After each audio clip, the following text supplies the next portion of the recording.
Madam, Posani కృష్ణమూర్తిని arrest చేశారు కదా, ఇప్పుడు 1 by 1 జైలుకి అదే నర్సరావుపేట పోలీస్ స్టేషన్ తరలించారు. వైసీపీ వాళ్ళు అంటున్నారు ఇది అక్రమ అరెస్ట్ గా చూస్తున్నాము, కావాలని అక్రమ కేసులు పెట్టి వైసీపీకి సంబంధించిన అందరినీ అరెస్ట్ చేస్తున్నారు అనేసి అయితే వైసీపీ వాళ్ళు అంటారు. మీరేమంటారు? వైసీపీ వాళ్ళు అక్రమంగా అర్ధరాత్రి పూట ఆడవాళ్ళని సైతం అరెస్ట్ చేశారని చెప్పి ప్రతి ఒక్కళ్ళు మేం చేసినట్టే చేస్తారు, ప్రతి ఒక్కళ్ళు మేము అన్యాయంగా అరెస్టులు చేసినట్టే అరెస్టులు చేస్తారనేది అతి నీచం అన్నమాట.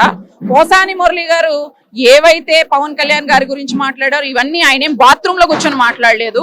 ఆయన పబ్లిక్ గా ప్రెస్ మీట్లు పెట్టి ఇష్టానుసారంగా ఆయన పర్సనల్ లైఫ్ గురించి, ఆయన కెరియర్ గురించి, ఆయన సినిమాల గురించి కూడా విమర్శిస్తూ నీచాతి నీచంగా మాట్లాడారు. నిజంగా అలాంటి వాళ్ళని పళ్ళు రాలగొట్టాలి. కానీ చట్టపరంగా వాళ్ళు ఎన్నో తప్పులు చేసిన తర్వాత, వాళ్ళు ఎన్నో ఇది చేసిన తర్వాత అరెస్ట్ చేశారే తప్ప ఏదో ఫేస్బుక్ లో పోస్ట్ పెట్టారనో లేకపోతే దేని గురించి అన్న ప్రభుత్వం గురించి మాట్లాడారనో వాళ్ళని అరెస్ట్ చేయలేదు. వాళ్ళు వాళ్ళ పరిధి దాటి ప్రవర్తించారు కాబట్టి తెలుగుదేశం పార్టీ అనేది ఏదైనా చట్టబద్ధంగా న్యాయపరంగా వాళ్ళు చేసిన పనులను బట్టి, వాళ్ళు చేసిన అఘాయిత్యాలను బట్టి అరెస్ట్ చేస్తుందే తప్ప వీళ్ళు ఏదో చేశారని చెప్పి తెలుగుదేశం పార్టీ ఎప్పుడూ చేయదు. మీరు అంటున్నారు పోసాని గతంలో చేసిన దానికే అరెస్ట్ అయ్యారని చెప్పి అన్నారు. కానీ మాజీ ముఖ్యమంత్రి జగన్మోహన్ రెడ్డి పోసాని భార్య గారికి ఫోన్ చేసి మేము అండగా ఉంటాము, పార్టీ అండగా ఉంటుంది, అడ్వకేట్స్ కావచ్చు అన్ని విధాలుగా మేము చూసుకుంటాం అనేసి భరోసా ఇవ్వడం ఈ విధంగా చూస్తాం. పార్టీకి ఈ మధ్య కాలంలో పోసాని గారు ఒక ప్రెస్ మీట్ పెట్టారు. నా కుటుంబం గాని నేను గాని ఏ రాజకీయ పార్టీకి మద్దతు ఇవ్వట్లేదు, ఏ రాజకీయ పార్టీలో లేము, నాకు ఏ రాజకీయ పార్టీకి సంబంధం లేదు అని మాట్లాడిన పోసాని గారు, మరి ఆ పోసాని గారికి జగన్మోహన్ రెడ్డి గారు డైరెక్ట్ గా, అంటే జగన్మోహన్ రెడ్డి గారు ఏమి ఒక వార్డు కౌన్సిలరో లేకపోతే ఒక పంచాయతీ ప్రెసిడెంటో కాదు కదా. జగన్మోహన్ రెడ్డి గారు ఒక ప్రతిపక్ష నేత, అంటే ప్రతిపక్షంలో కూడా లేదు, ఒక సామాన్య ఎమ్మెల్యే. అలాంటి ఒక పార్టీకి అధినేతగా ఉన్న నువ్వు పోసాని గారికి ఎలా ఫోన్ చేసి, వాళ్ళ వైఫ్ కి ఎలా ఫోన్ చేసి మాట్లాడావు? ఆయన ఒక పక్క చెప్తున్నాడు కదా, అంటే వీళ్ళు మా పార్టీ మనుషులే, మా పార్టీ మనుషులను మేము కాపాడుకుంటాము, మా పార్టీ మనుషులకి అన్యాయం జరగకుండా మేము చూసుకుంటాము అని చెప్పేసి పరోక్షంగా వాళ్ళు చెప్పినట్టే కదా. నెక్స్ట్ ఎవరనేది అయితే పెద్ద ఎత్తున చర్చ జరుగుతుంది. ఎందుకంటే పిన్నెల్లి రామకృష్ణారెడ్డితో మొదలైంది, ఇప్పుడు ఏమో పోసాని కృష్ణమూర్తి వచ్చింది, నెక్స్ట్ ఏమో గోరంట్ల మాధవ్ అంటున్నారు. ఆ పైన తర్వాత నెక్స్ట్ ఎవరనేసి అయితే పెద్ద ఎత్తున చర్చ జరుగుతుంది. ఎవరుండే అవకాశం ఉంది? ఆల్రెడీ ఒక్కొక్కళ్ళని అరెస్ట్, ఎందుకు నెక్స్ట్ రోజానే అవ్వచ్చేమో. ఒక మహిళ ఉండి మహిళల మీద అన్ని అఘాయిత్యాలు, అన్ని దారుణాలు, అన్ని రేపులు జరుగుతుంటూ అసెంబ్లీ సాక్షిగా భువనేశ్వరమ్మ గురించి కూడా మాట్లాడుతుంటే, ఒక మహిళ అయ్యి అంతమంది మహిళలు ఓటేస్తే గెలిచిన నువ్వు ఏ రోజన్నా మహిళలకు అన్యాయం జరుగుతుంటే నోరు విప్పి మాట్లాడావా? మహిళలకు ఏమన్నా న్యాయం చేసావా? మహిళల కోసం ఏమన్నా కృషి చేసావా? లేకపోతే మహిళలు ఈ రకంగా సంపాదించుకోవాలి, ఇది ఈ రకంగా పరిశ్రమలు తీసుకొచ్చారా? మహిళలకి ఒక మహిళా మంత్రిగా ఉండి ఆడుదాం ఆంధ్ర అనే స్కామ్ లో 100 కోట్లు దొబ్బేసిన రోజా మహిళల కోసం ఈ రోజు వరకు గత ఎమ్మెల్యేగా చేసినప్పుడు గాని ఎప్పుడైనా గాని కనీసం ఆ నగరిలో గాని ఎక్కడైనా ఆమెకి కనీసం విలువ ఉందా? రోజాని మేము ఇదే ప్రశ్నిస్తున్నాం. ఏ విలువ లేదు, ఏమీ లేదు. కాకపోతే ఆమె ఏంటంటే మీడియా ముందుకు అసలు ఏదండి అంటే ఆ జనాలు ఆమెను మర్చిపోతారేమోనని, జనాలు ఆమెను గుర్తించరేమోనని, ఏదన్నా జరగటం మంచి చీర కట్టుకొని లిప్స్టిక్ వేసుకొని వచ్చేసింది మీడియా ముందుకి, వచ్చేసేసి ఇష్టం వచ్చినట్టు మాట్లాడుతూ ఉంటది అనమాట. ఆ శ్యామల ఇష్టం వచ్చినట్టు మాట్లాడతారు. కనీసం మినిమం ఎథిక్స్ కూడా లేవు వీళ్ళకి. ఏం జరిగింది, ఏం మాట్లాడాలని కూడా తెలుసుకోరు. వీళ్ళు ఇష్టం ఏది జరిగినా చంద్రబాబు నాయుడు చేస్తాడు, లోకేష్ చేస్తాడు, తెలుగుదేశం పార్టీ చేసేసింది. ఎక్కడ పంది చచ్చిపోయినా కూడా ఆఖరికి చంద్రబాబు నాయుడు గారే చంపారు, లోకేష్ గారే రెడ్ బుక్ లోంచి తీసుకొచ్చి అరెస్ట్ చేశారు. విడుదల రజనీ గారికి కూడా అరెస్ట్ చేసే అవకాశం ఉందని చెప్పి ఒక పక్క న్యూస్ సర్క్యులేట్ అవుతుంది. దాన్ని ఎలా చూస్తారు? విడుదల రజనీ గారిని కూడా అరెస్ట్ చేస్తారా? విడుదల రజనీ గారు కాస్త అందంగా ఉందని అరెస్ట్ చేయకూడదు అండి. అంటే విడుదల రజనీ గారు కూడా మరి ఆ రకంగా మంత్రి అయ్యి ఉండి కూడా ఎన్నో దాచుకుంది. ఆ రోజున నేను ఐటీ నుంచి మీరు పుట్టించిన మొక్కని నేను అననింది. ఆ మొక్క ఇప్పుడు చెట్టు అయిందనంటే తెలుగుదేశం పార్టీ నుంచి వెళ్ళిన మొక్కే ఆ మొక్క కూడా.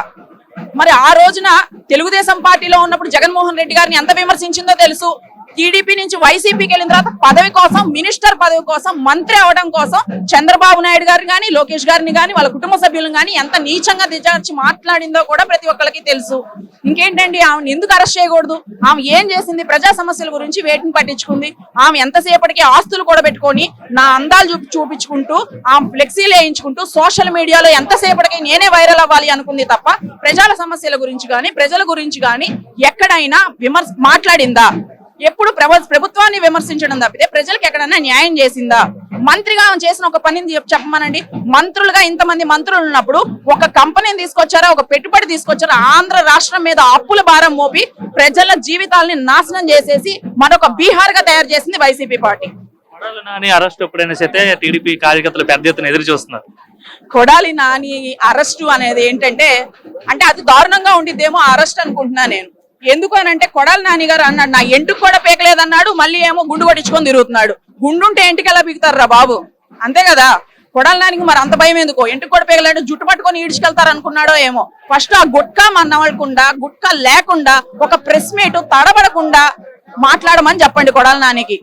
కొడాలి నాని అరెస్ట్ చేస్తామని చెప్తున్నారు, కానీ అరెస్ట్ చేసినా ఏముంది, మహా అయితే 1 నెల 2 నెలలు 3 నెలలు జైల్లో పెడతారు, తర్వాత బయటకు వస్తాము, మళ్ళీ ఎలక్షన్ వస్తే మేమే అధికారంలోకి వస్తాం, ఎవరిని కూడా వదిలిపెట్టే ప్రసక్తి లేదని చెప్పి అయితే కొడాలి నాని వార్నింగ్ ఇస్తున్నారు. జనాలు కూడా వాళ్ళని వదిలిపెట్టలేదు కాబట్టి ఇళ్లలో కూర్చోబెట్టారనమాట. మేము ఆ రోజున 30 ఏళ్లు మేమే అధికారంలో మాట్లాడుతున్నానన్న జగన్మోహన్ రెడ్డి కూడా ఆ రోజున మరి తాడేపల్లి కొంపల నుంచి బయటికి రాని జగన్మోహన్ రెడ్డి కూడా ఈ రోజు ప్రజలకు ఇబ్బంది వచ్చిందని, ప్రజలకు సమస్యలు వచ్చినాయని ఎందుకు బయటకు వస్తున్నాడు, ఎందుకు మాట్లాడుతున్నాడు? ఇప్పుడు జనాల్లో తిరిగిన జగన్మోహన్ రెడ్డి సీఎం గా ఉన్నప్పుడు ఎందుకు జనాల్లోకి రాలేదు, ఎందుకు జనాలతో ఎవరితో మాట్లాడలేదు? ఏ రోజున మాట్లాడా? ఎవరన్నా చూసారా? తాడేపల్లి కొంపలో పబ్జీ ఆడుకుంటూ చూసామే తప్పితే ఏ రోజన్నా జగన్మోహన్ రెడ్డి పరదాలు లేకుండా జనాల్లోకి వచ్చింది ఎవరైనా చూసారా? వీళ్ళు అంటున్నారు కదా 1 నెల అరెస్ట్ చేస్తారు, 2 నెలలు అరెస్ట్ చేస్తారు. 2 నెలలు అరెస్ట్ చేసినా ఏదైనా చేసినా నీ తాట తీసి నువ్వు ఎన్ని స్కాములు చేసావో, ఎంత దోచుకున్నావో అదంతా బయటకు తీసి మీ ప్రజలకు న్యాయం చేస్తదే గాని తెలుగుదేశం పార్టీ నీకంత భయభక్తులు లేకుండా నువ్వు నీ ఇష్టం వచ్చినట్టు విర్రవీగుతానంటే మాత్రం తెలుగుదేశం పార్టీ చూస్తూ ఊరుకోదు. మేడం మీ పేరు? నా పేరు యార్లగడ్డ సుధారాణి అండి. మేము గుడివాడ నుంచి వచ్చాము. గుడివాడ అనగానే మొత్తం రాష్ట్ర వ్యాప్తంగా పరిచయం లేని పేరు. ఎలా ఉంది ఇప్పుడు అక్కడ ఉన్న ఎమ్మెల్యే కావచ్చు, ఇప్పుడు రాష్ట్ర ప్రభుత్వం కావచ్చు, ఎలా ఉంది పరిపాలన?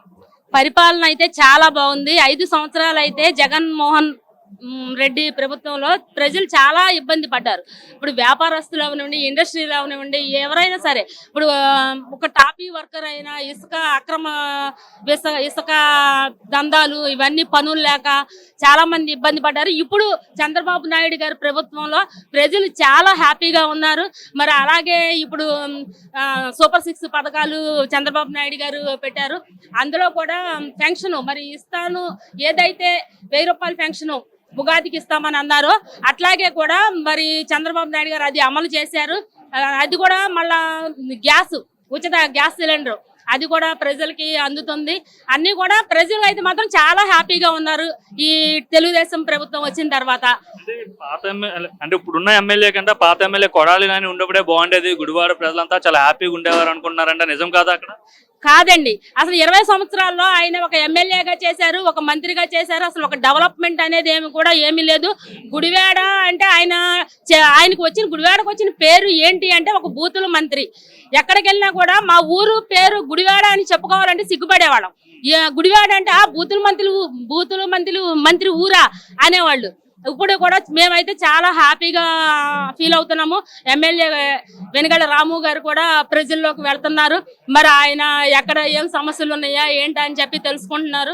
అట్లాగే కూడా ఇప్పుడు రోడ్లు కూడా మా గుడివాడలో వేస్తున్నారు. కొడాలి నాని గారు ఉన్నప్పుడు లేదు అసలు అంత క్రితం కూడా వైసీపీ ఉన్నా కూడా టీడీపీ హయాంలో కూడా రోడ్లు టీడీపీ హయాంలోనే పండియి. వైసీపీలో అసలు ఒక్క రోడ్డు కూడా వేసింది లేదు. వాటర్ కూడా అసలు మురుగు వాటర్, అసలు డ్రైనేజీ వ్యవస్థ బాగుండేది కాదు. ఆయన చేసింది కూడా ఏమీ లేదు. ఎమ్మెల్యే గారు కొడాలి నాని గారు ఏదో వెళ్ళి కుర్రాళ్ళ మీద చేసి వాళ్ళకి ఏదో మందు పోపించడం, వాళ్ళు తింటాకి 1 లక్ష రూపాయలు తినండి రా తాగండి రా అంటాం. ఇదే సంస్కృతి మా గుడివాడలో ఉంది. ఇప్పుడైతే అది లేదు. వెనుగళ్ల రాము గారు వచ్చిన తర్వాత గుడివాడ చాలా కొంచెం వర్కులు జరుగుతున్నాయి. చాలా ఇబ్బందులు పడుతున్నారు ఇప్పుడున్న ఎమ్మెల్యేని గెలిపించుకున్నందుకు. అదే కొడాలి నాని ఉంటే చాలా బాగుండేది. ఇప్పటికప్పుడు ఎన్నికలు వచ్చినా సరే కొడాలి నానినే మళ్ళా గెలిపిస్తారని చెప్పేది అంటున్నారు. లేదండి, అది అంతా అబద్ధం. ఏమన్నా చెప్పుకుంటే ఆ వైసీపీ వాళ్ళు ఏమన్నా డప్పు కొట్టుకోవాల్సిందే కానీ నిజమైన కార్యకర్తలు అవనివ్వండి, ప్రజలు అవనివ్వండి టీడీపీ వైపే ఉన్నారు. ఇప్పుడు ప్రజలు కూడా చాలా హ్యాపీగా ఫీల్ అవుతున్నారు. ముందర కొంతమందికి వర్కులు జరుగుతున్నాయి, కష్టపడుకునే వాళ్ళకి 1 రూపాయి వస్తుంది. అంత క్రితం అయితే ప్రజలు చాలా ఇబ్బంది కరెంటు ఛార్జీలు పెంచేసి అసలు పనులు లేక సరైన ఇప్పుడు టిట్కో గృహాలు ఉన్నాయి. టిట్కో ఇళ్ళు టీడీపీ హయాంలో చంద్రబాబు నాయుడు గారు అమలు చేశారు. అది ఇవ్వడానికి కూడా 5 సంవత్సరాలు పట్టింది మా గుడివాడలో టిట్కో హౌస్లు. అవి పూర్తయిన తర్వాత కూడా ఎప్పుడు ఇచ్చారని ఎలక్షన్ ముందలు ఇచ్చారు. ఎలక్షన్ ముందలు ఇచ్చినా కూడా అవి సరైన మౌలిక వసతులు లేవు. ఇప్పుడు కూడా ఆ కాలనీలో ఇబ్బందులు పడుతున్నారు. ఇప్పుడిప్పుడే మన ప్రభుత్వం టీడీపీ ప్రభుత్వం వచ్చింది. ఇప్పుడు వెనగల రాము గారు కూడా దాని మీద శ్రద్ధ పెట్టి అవన్నీ కూడా చేపిస్తా ఉన్నారు.